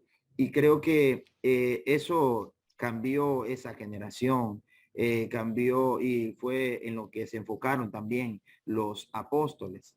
Pero años más tarde empezaron a ocurrir tergiversaciones en la enseñanza y es lo que hasta el día de hoy ha traído un cambio. Hubo un tiempo conocido por nosotros en lo que es la historia de la iglesia, vemos ahora en los años, a finales del año 1800, el tiempo de la Reforma, hombres como Spurgeon, hombres como Moody, fueron personas que se enfocaron en algo, se enfocaron en la enseñanza. Eso hizo que haya una reforma, una reestructuración en la vida del ser humano. Y fue lo que estableció nuevamente cimientos en los creyentes, lo que hizo que los creyentes amaran a Dios y a su palabra. Lastimosamente la historia volvió a repetirse años más tarde, en los cuales hubieron tiempos en los que aún el estudiar era algo que muchos lo vieron como algo malo. Aún el estudiar la escritura fue algo que muchas personas empezaron a catalogarlo como que la letra mata, que el espíritu te vivifica, y empezaron a tergiversar la palabra del Señor y los objetivos de Dios. Siempre ha traído transformación la enseñanza. Qué importante es para todos los oyentes, los que están observando este programa, que ustedes también, al igual que nosotros, no sabemos todo, no tenemos una verdad absoluta, pero qué importante es que todos nos enfoquemos en aprender más de la escritura, en atender a las enseñanzas de la palabra del Señor. Eso va a traer transformación en la vida de cada uno de ustedes y va a provocar cosas que ustedes no se imaginan. Tu nivel espiritual, tu vida, las luchas que tengas, tentaciones, tribulaciones, las verás de otra manera. ¿Sabes cuándo? Cuando empieces a aprender más de la escritura, cuando empieces a aprender, a escuchar las enseñanzas, y así luego también podrás edificar a otros y podrás enseñarle a otras personas más. Es la única manera. Tú podrás enseñar el día que aprendas. Entonces es importante aprender ahora. No ver la enseñanza como un momento aburrido, pues lastimosamente muchas personas lo vieron así y hoy en día vemos el fruto de que inclusive algunos no están en el camino del Señor. Y si no queremos seguir repitiendo las mismas historias, tenemos que aprender a estudiar más de la Escritura. ¿Amén? Muy bien, tremendos aportes el día de hoy. Qué importante es este tema, como todo lo que siempre se ha planteado aquí. Y este programa lo hacen ustedes, quienes aportan sus preguntas, quienes aportan los temas para ser tratados. Tenemos programas que vienen hacia el futuro que van a ser muy profundos. Quedan muchas preguntas por responder. Tenemos un programa especial que será emitido a final de mes, de octubre, sobre el Halloween. Vamos a estar exponiendo con un panel de invitados muy importante, como siempre, vamos a estar exponiendo acerca del Halloween, su implicancia, sus orígenes, cómo afectan en la vida de las personas, la realidad, las estadísticas. ¿Sabían que en octubre ocurren cosas que en otras épocas del año no ocurren? Desapariciones de jóvenes, de niños, gran cantidad de accidentes y de muertes. Vean las noticias, se acerca octubre, todos los años ocurre lo mismo. Las muertes en accidentes de tránsito se multiplican, los homicidios se multiplican, las desapariciones se multiplican. ¿Por qué? Porque llega Halloween. Así que vamos a tener un programa especial dentro de unos días que realmente va a ser muy potente y le va a dejar a usted una gran enseñanza. Continuamos con Pregunta al Pastor. Preguntas y respuestas con base bíblica. Usted pregunta y el pastor responde. Espacio Pregunta al Pastor. Búscanos en YouTube y Facebook. Pregunta al Pastor. Amén. Bueno, y tenemos una pregunta que nos hizo una hermana, Teresa, que nos pregunta si es malo usar la Biblia en el teléfono móvil y por qué a algunos pastores no les gusta. Y bueno, son en realidad dos preguntas en una, y es por motivos obvios que no tenemos una base bíblica que nos hable exclusivamente o específicamente sobre ese tema, pero sí podemos dar algunas sugerencias usando el sentido común y obviamente la dirección del Espíritu Santo. Y bueno, y pensando en estos tiempos, como está avanzada la tecnología y el acceso que tenemos nosotros a través de los celulares o de cualquier otro equipo, de acceder a la palabra, a la Biblia, a explicaciones, a estudios de la palabra, diferentes traducciones que nos están beneficiando de alguna manera a tener más conocimiento, mejor interpretación de las escrituras. Podemos decir que no hay nada malo leer la Biblia en un móvil o en algún otro equipo, porque la esencia del mensaje de Dios no está en dónde lo leemos, sino en la escritura misma, en lo que está escrito. Ahí está la esencia, el mensaje, el contenido de la palabra de Dios para nuestras vidas. Ahora, quizás la pregunta que nos deberíamos hacer no es si podemos usar la Biblia desde un móvil, sino qué es lo que glorifica a Dios en nuestras vidas. Porque la hermana preguntaba específicamente en la iglesia, en el culto. Ella aparte en su comentario, yo lo leí, dice, yo tengo la Biblia física, impresa, pero también tengo la Biblia en mi celular. Entonces, para poder pensar en esa pregunta que hizo la hermana, de por qué hay pastores que le molesta que los hermanos usen el celular en la iglesia para leer la Biblia, ahí tenemos un universo de cosas para aportar, porque todos nosotros tenemos en los móviles celulares muchas aplicaciones abiertas. Y cuando yo voy a acceder a la Biblia, allí tengo acceso a notificaciones, a mensajes, a llamadas perdidas. Hay un montón de cosas que nos pueden estar distrayendo o nos puede estar tomando el lugar o ocupando un tiempo que nosotros podíamos estar dedicándole solamente a la escritura, a la palabra o a prestar atención al mensaje que está predicando la persona que está dirigiendo el culto. Y ese sería el único motivo por el cual algún pastor, yo quiero después dejar la libertad para que los pastores acá que tienen sus iglesias nos cuenten qué piensan sobre esto, porque leer la palabra no tiene nada de malo, pero sí puede que el uso del celular para la lectura en la iglesia no esté tan visto con tanta estima como sí está el impreso, la Biblia. También hay una cuestión de honrar, también pensaba yo sobre honrar la escritura, la palabra escrita, y aquellas personas que dieron su vida para que nosotros tengamos acceso a esa palabra, porque sabemos que muchas personas sufrieron persecuciones hasta la muerte por traducir los textos de la Biblia, y que hoy nosotros tenemos acceso y el mundo entero en diferentes idiomas. O sea, hay una cierta honra que también podemos darle usando la Biblia impresa y no la del celular, ¿no? Pero quería tomarme un poquito de una palabra que está allí en 1 Corintios 10:19 en adelante, que habla, no habla de la lectura, pero voy a usar esta palabra para fundamentarme acá, que dice que muchos debatían en aquel tiempo porque algunos, no comían carne por temor a que lo que estaban comiendo estuviera sacrificado a los ídolos. Otros comían todo tipo de carne sin ningún problema, pero cometían un error de hacerlo delante de algunas personas que eran débiles en su conciencia, no intencionalmente, pero no estaban siendo, digamos así, de bendición para esas personas por su capacidad, ¿no? de entender las cosas. Y allí en el libro de Romanos, capítulo 14, versículo 13, dice, así que ya no os juzguemos más los unos a los otros, sino que más bien decidid no poner tropiezo o ocasión de caer al hermano. Habla algo muy claro y específico. Dice, decidid no poner tropiezo.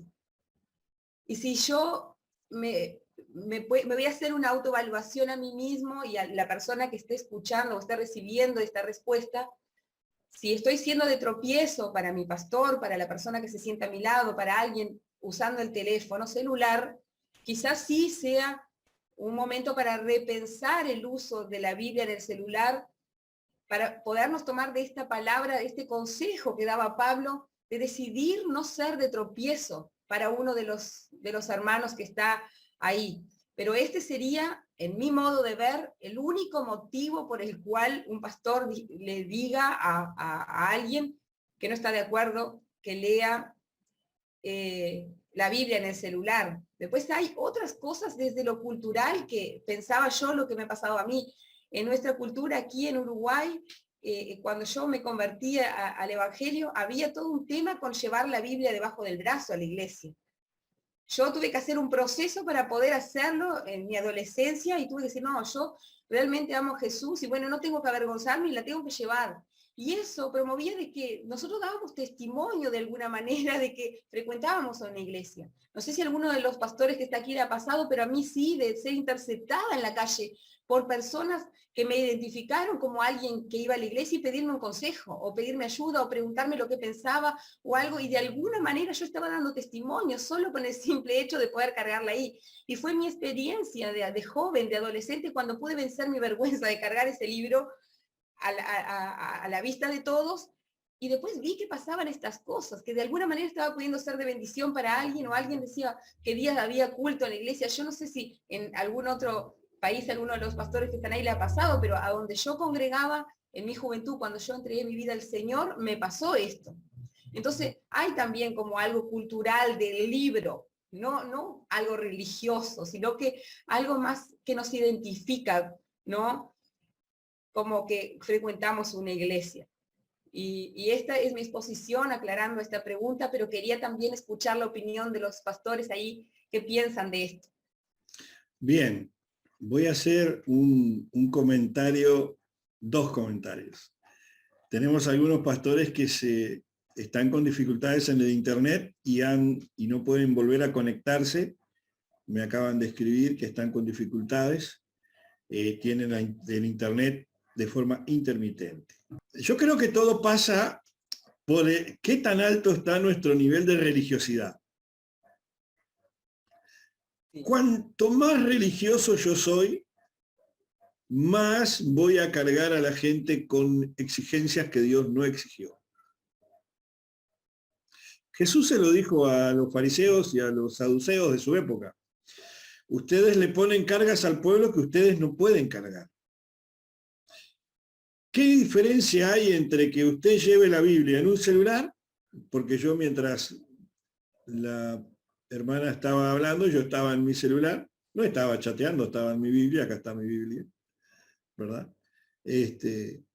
Pero yo tengo la Biblia en el celular, la tengo también en la tablet, la tengo en la computadora, y la tengo en mi corazón y la tengo en mi mente.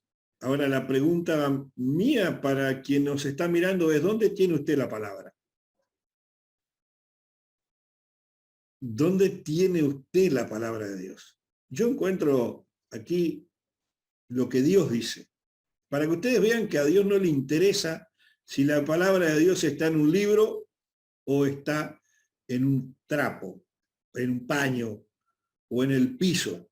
No, a Dios no le interesa el formato en el cual esté la palabra. Miren lo que dice la palabra de Dios. La palabra de Dios. En Deuteronomio capítulo 11, versículo 18.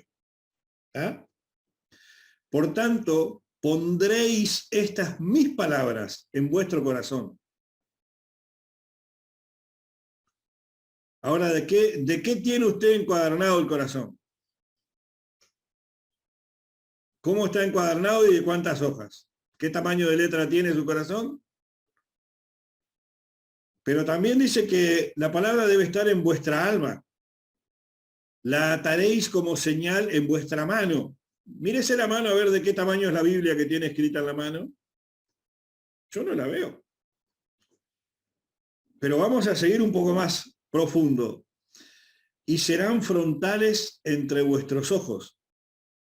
A ver, póngase la manito acá, por favor, de qué tamaño es la Biblia, si es Reina Valera, si es Nueva Versión Internacional, si es la Nueva Versión Viviente, si está bien escrita, si está mal escrita.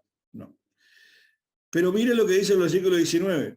Y las enseñaréis a vuestros hijos, hablando de ellas cuando te sientes en tu casa, cuando andes por el camino, cuando te acuestes y cuando te levantes.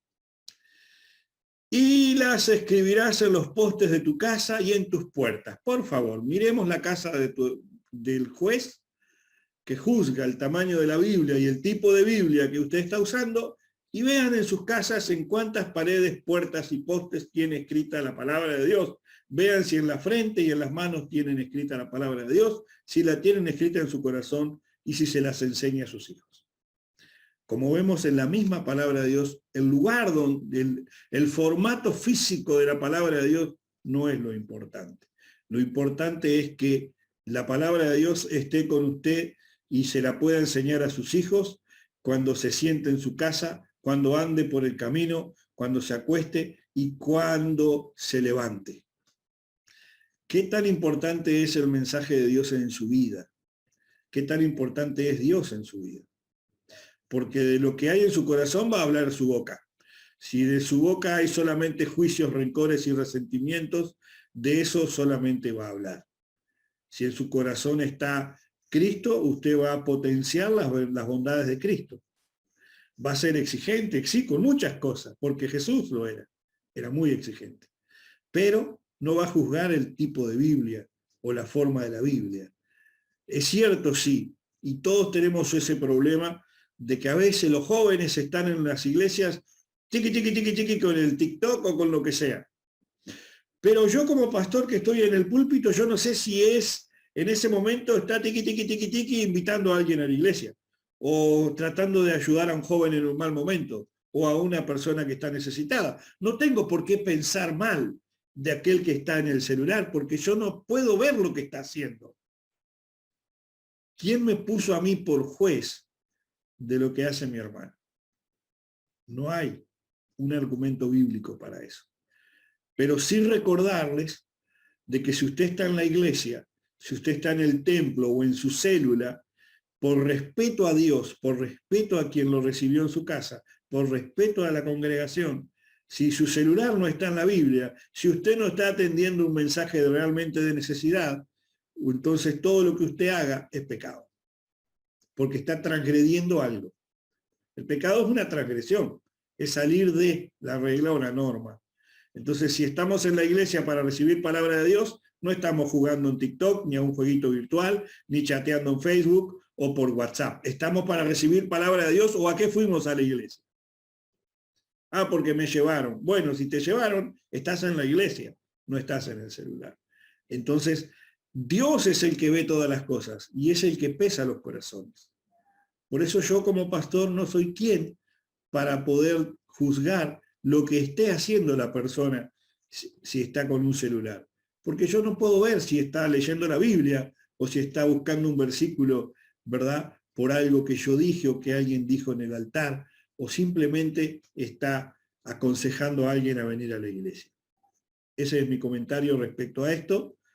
Seamos menos jueces y demos la oportunidad de que el Espíritu Santo haga su labor. La palabra debe estar en nuestro corazón y presente en toda nuestra vida, sin importar el formato.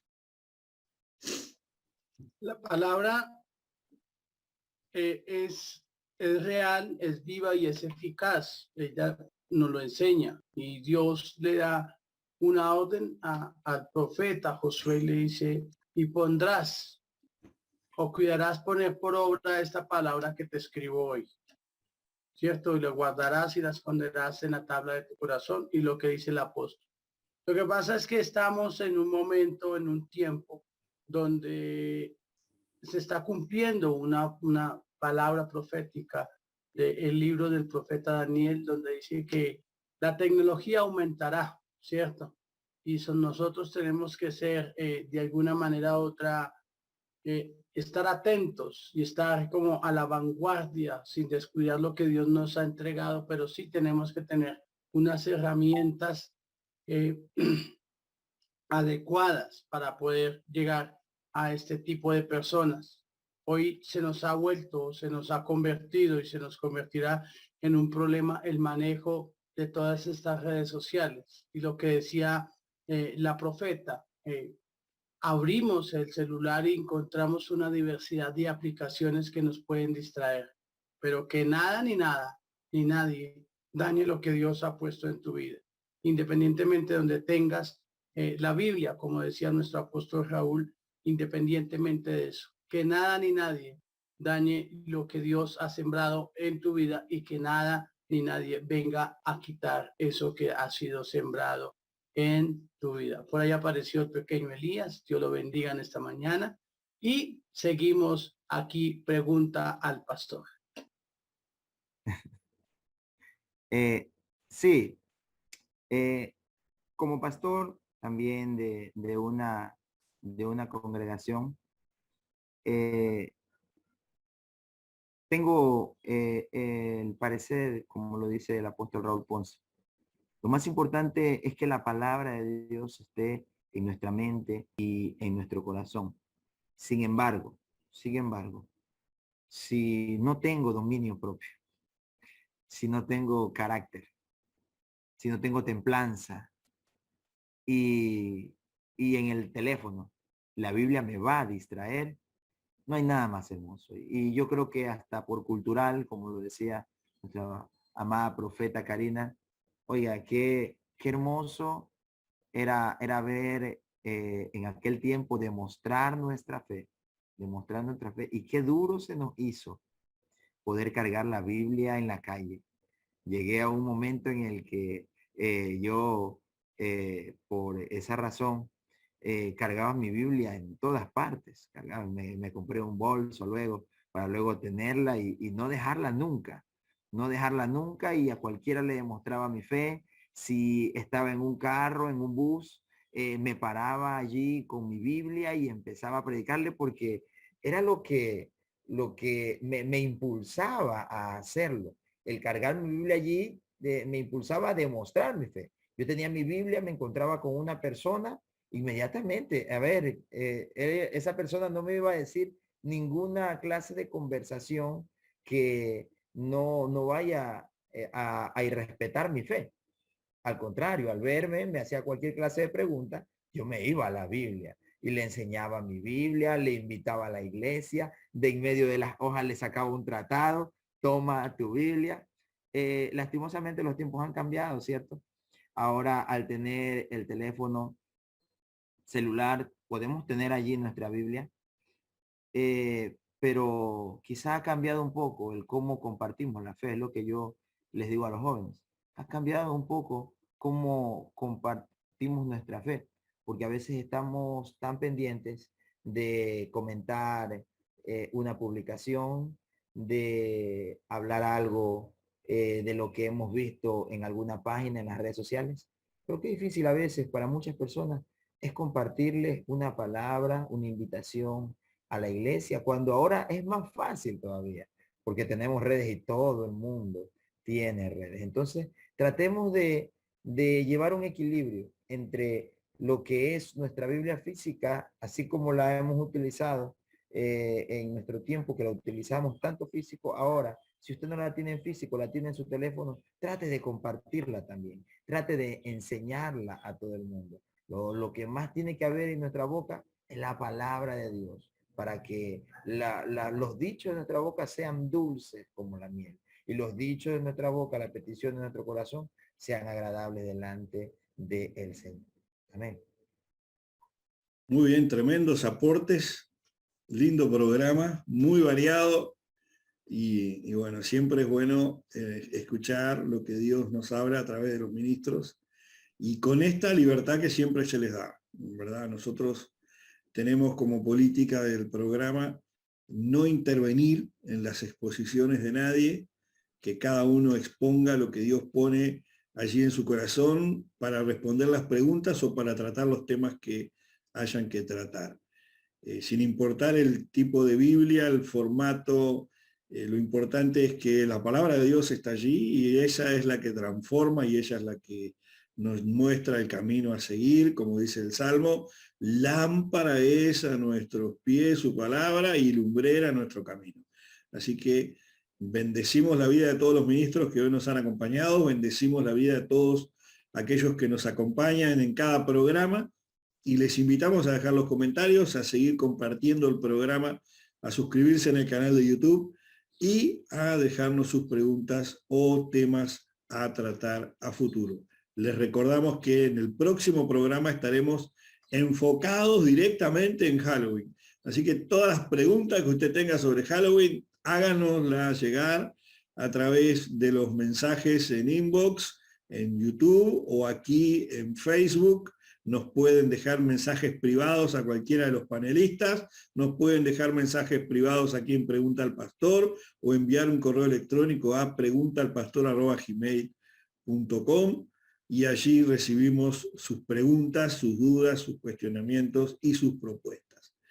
Desde Pregunta al Pastor nos despedimos y será hasta el próximo programa. Hasta aquí hemos llegado con el espacio Pregunta al Pastor. Nos reencontramos. Hasta la próxima.